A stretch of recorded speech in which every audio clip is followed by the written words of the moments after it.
جمال الوجود بذكر الإله، وتصفو الحياة بنور هدى. جمال الوجود بذكر الإله، وتصفو الحياة بنور هدى.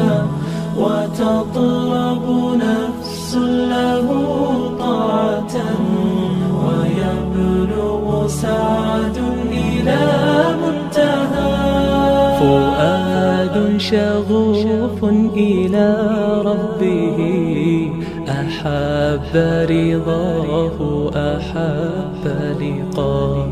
يظل يجيء إلى ربوة قرار، ويسمو وذا مبتغى.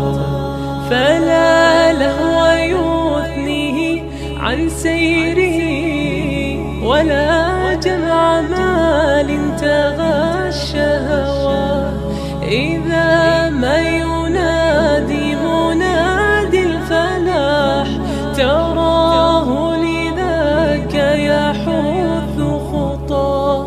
تراه لذاك يحث خطاه. جمال الوجود بذكر الإله،